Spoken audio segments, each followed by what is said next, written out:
Olá, irmãos e irmãs, muito bem-vindos a mais um momento de meditação do Santo Evangelho com o Padre Luciano de Almeida. Hoje, sexta-feira, dia 12 de janeiro, já estamos quase na metade do mês, 2024 já vai aí ganhando corpo, e eu quero te convidar a começar essa sexta-feira meditando comigo a Palavra de Deus, que está em Marcos, capítulo 2, versículos de 1 a 12.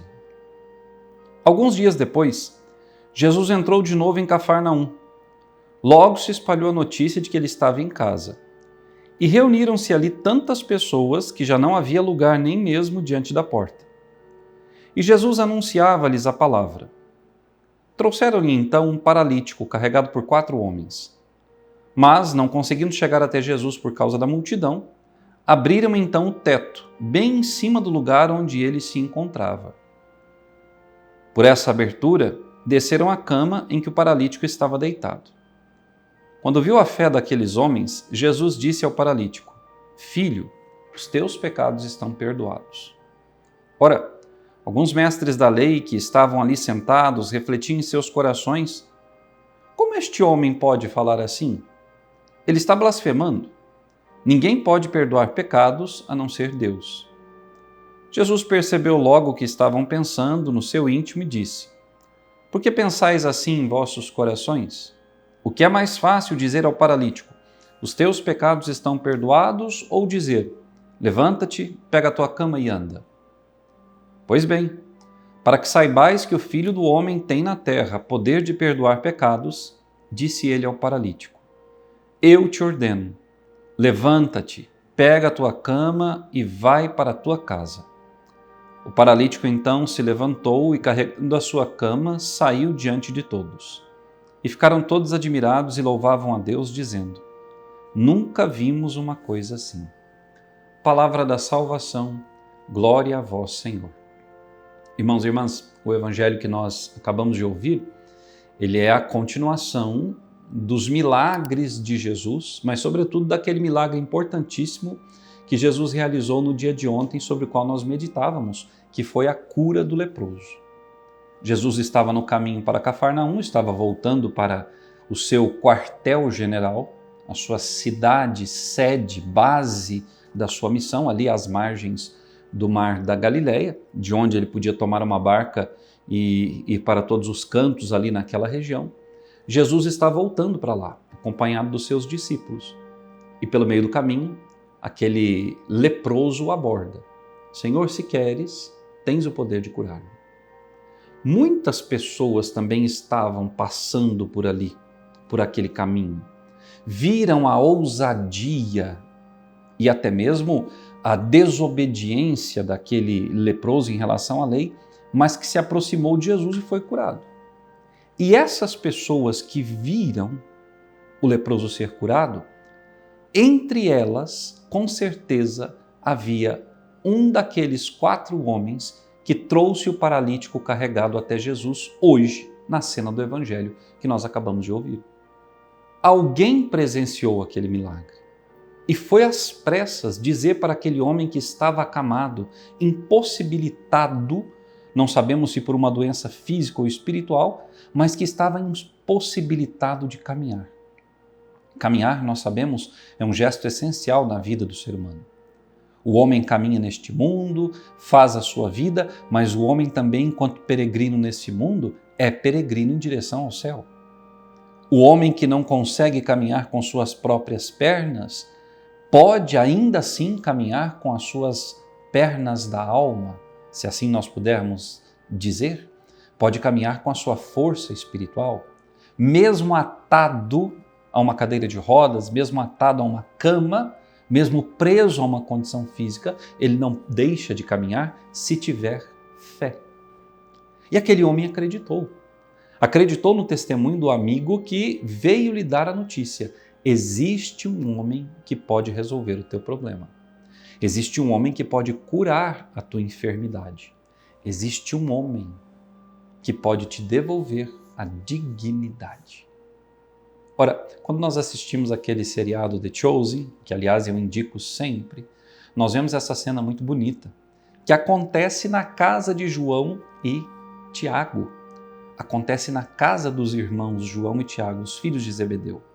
Jesus está ali com eles, está ali comendo e tanta gente se reúne, como nos diz o Evangelho. E daqui a pouco vem aquele paralítico carregado na maca. E é muito bonita a cena de The Chosen, porque eles vão para o terraço e começam a abrir as palhas que cobrem o teto da casa de Zebedeu e por ali descem aquele homem. Jesus fica admirado com a fé daqueles homens, sobretudo com a fé daqueles 4 homens que carregaram naquela maca aquele paralítico. Eu queria te fazer uma pergunta. Será que Jesus se admira da nossa fé? Será que Jesus fica emocionado, comovido, com o coração desejoso de derramar a graça, a cura, a paz, o perdão na nossa vida quando olha para nós e contempla a nossa fé? Ou Jesus percebe uma fé murcha, pequena, acovardada? Será que Jesus percebe em nós aquilo que ele percebeu no leproso e percebeu também naqueles 5 homens, no paralítico e nos seus 4 amigos? Será que Jesus consegue sentir em nós esse desejo de mudança, esse desejo de fazer nova a nossa vida? Pela graça dele, porque só pela graça dele a nossa vida pode ser nova. Aquele homem parou, foi colocado diante de Jesus. Os apóstolos que estavam ali certamente ajudaram a ser descido, a ser colocado ali na presença do Mestre. E Jesus, revelando ao mundo naquele momento, diante dos fariseus e mestres da lei, diante de todo o povo, não apenas a sua humanidade, mas a sua divindade, Jesus diz: Filho, os teus pecados estão perdoados. Irmãos e irmãs caríssimos, nós vemos um tempo onde os homens e mulheres não creem mais no pecado. A grande maioria. O pecado, como muitos dizem, é uma invenção da igreja, é uma invenção do cristianismo para aprisionar as mentes. E essa foi a grande sacada do demônio, incutir isso, sobretudo nos últimos tempos, no coração do homem e da mulher. Mas eu, como sacerdote, que atendo confissões, eu que dispenso o perdão de Deus pelo ministério que a igreja me confiou, eu posso te dizer, o perdão dos pecados cura física e espiritualmente o homem. Uma boa e verdadeira confissão, um bom momento diante de Deus com a sinceridade do coração e da alma, cura a nossa vida, restaura a nossa história, transforma a face da terra. Há quanto tempo você não ouve de um sacerdote: os teus pecados estão perdoados? Há quanto tempo você não se dispõe a ir ao encontro de Jesus no confessionário? Há quanto tempo você fica dando para si mesmo aquela desculpa esfarrapada de que você se confessa diretamente a Deus? Ora, quando você vai ao confessionário, você sim se confessa diretamente a Deus, porque o sacerdote que está ali não age em seu nome. Porque eu? O que eu posso fazer? Nada, olha aqui como é que está o meu olho. Eu não tenho nem o poder de curar a mim mesmo. Não tenho o poder de perdoar os meus pecados. Como é que eu vou perdoar os seus pecados? Quando eu estou ali, quando o teu pároco está ali no confessionário, ele age in persona Christi, ou seja, na pessoa de Cristo.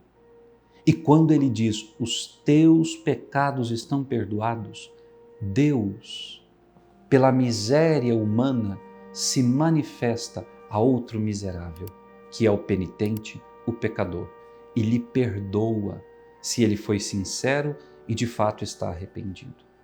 Aquele homem foi perdoado. Seus muitos pecados desapareceram. E certamente naquele momento, ainda que não tivesse sido já curado fisicamente, aquele homem sentiu uma paz que ele nunca havia experimentado na sua vida. E por que ele sentiu essa paz? Porque ele experimentou o amor de Deus. O amor de Deus, caríssimo irmão e irmã, ele é o motor da nossa vida e da nossa história. Quem nunca fez uma experiência real do amor de Cristo não sabe do que eu estou falando. Você precisa experimentar o amor do Senhor. E como é que eu experimento o amor do Senhor? Indo até Ele. Vá. Eu não sei quais são as paralisias que estão afetando a sua vida. Sejam físicas, espirituais, econômicas, afetivas, não sei quais são. Mas se você não consegue ir sozinho, se você não tem coragem de ir sozinho, peça a alguém que te leve e experimente o perdão do Senhor. Experimente o amor misericordioso de Jesus. E eu tenho a certeza, até mesmo de males físicos, você ficará curado. Ora, quando Jesus percebeu o burburinho dos fariseus, dos mestres da lei, dizendo que só Deus poderia perdoar pecados, Jesus lhes mostrou: eu sou Deus. E disse àquele homem: levanta-te e anda. Essa é a palavra de Jesus para ti e para mim hoje, nessa manhã, irmão e irmã caríssimo. Não importa as situações que nós estejamos vivendo, não importam as dificuldades pelas quais nós estejamos passando, mas nós precisamos nos levantar e andar, porque nós temos um longo caminho em direção à pátria celeste. Temos um longo caminho a percorrer até que o Senhor nos tome nos braços e nos leve para a eternidade. Hoje, em nome de Cristo, eu te digo: levanta-te e anda. Que Deus te abençoe e até amanhã.